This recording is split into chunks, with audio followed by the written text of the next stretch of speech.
Yan, disgrasya tayo mga kamukil, maaga pa. Sumite. Yan o. Ano siya? Talagang biak na biak mga kamukil yung ano natin, pilik mata sa baba, no? Lapit mo daw para makita ko mamaya. Malaki ba? Ito, dito. Tapos may lakad pa tayo ngayon mga kamukil, no?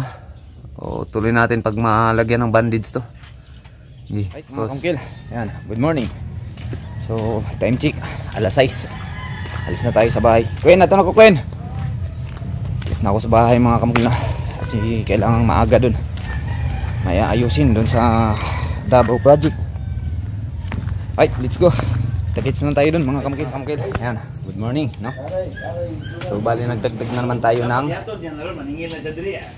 pang-scaffold natin mga kamukil, no? Na kukulamber yung ginamit para dito sa Davao project. Yan, maraming nag-comment bakit lumber pa din yung ginamit. Pwede naman daw magrinta ng metal na mga pang-scaffold. O meron naman talagang printables, no? Na mga scaffold. O, ito kasi mga kamukil, pinapili ko yung may-ari dito kasi marami siyang lote, and then balak niya magpatay ng boarding house. So kung magre-rent ng metal na mga scaffolding mga kamukil, hanggang renta lang tayo, hindi na natin mapapakinabangan pagkatapos ng project. So ito, in-advise ko sa kanila, pagkatapos ng project dito sa Davao, magagamit to sa ibang lote nila, no? Pwede itong boarding house naman lang yung plano nila, so magagamit to. Dadagdagan na lang kung ano yung kulang. So maliit na lang yung kulang. So yung binibili natin dito, kumbaga hindi masayang mga kamukil, magagamit din siya sa isang project, no? Na plano nilang boarding house. So kaya kukulamber yung ginamit kong pang scaffold mga kamukil, no? Instead na magrenta tayo ng metal na pang scaffold, no? Yan, so grabe, namaga yung mata ko mga kamukil.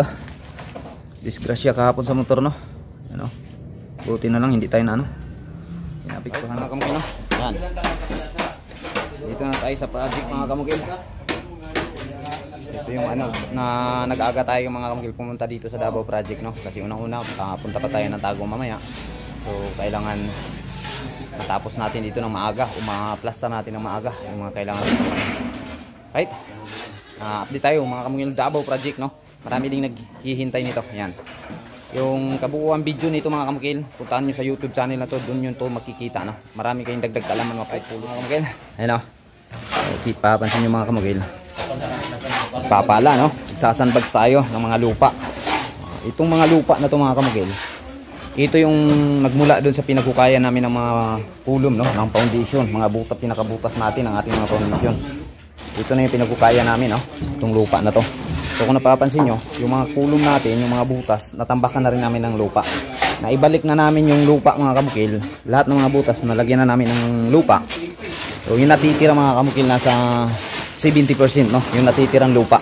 So need namin itong ipapalabas para makapinipit kami ng trabaho dito mga kamukil. You know? Mapapansin nyo, ang sikip ng area. O ang nangyayari, pasanbags natin, and then may minidam na naghihintay dyan. So kagabi, ninegotiate ko na to kay sir, no, sa may-ari nito. Nag-usap-usap kami tabi kung ano yung dapat gawin ngayong umaga. So ito yung pinagplanuhan namin. So kanina maaga, may dam na dyan, minidam. So pagdating ng minidam, automatic yung ikakarga pagka habang nagbabiyahe yung minidam, no, para ilagay ito sa kabilang lote nila, ma'am. Sila din dito patuloy na nagsasanbags, nagsasako. So tama-tama, pagdating ng minidam dito, marami na namang ikakarga. So ganun yung proseso dito mga kamukil. Hindi sa kabilang parte mga kamukil, yan, napapansin nyo, nag-ano na tayo.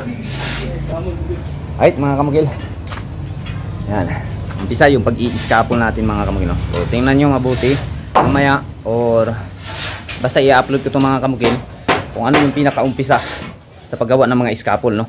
Ano yung mga pamamaraan, saan tayo dapat mag-umpisa, ano yung mga kailangan gamitin, spacing nitong mga pinapatay natin poste, no? Yung pinaka-minimum at saka maximum, no? Meron yan. Ito kasi may dalawa tayong pwede magamit na pang-scaffold. Meron tayong metal, meron din tayong ganito, kukulamber, no? So decision nyo na yan kung saan sa dalawa yung gagamitin nyo. Kung tatanungin nyo kung saan makamura, pag-usapan natin yan sa susunod na video mga kamukil. Okay? Ayan, sila Master Buni, bali tatlo sila dito na nagtitirada, no? So, binigyan na natin ng mga sukat-sukat, forma. Si Master Buni sanay na dyan. Ayan.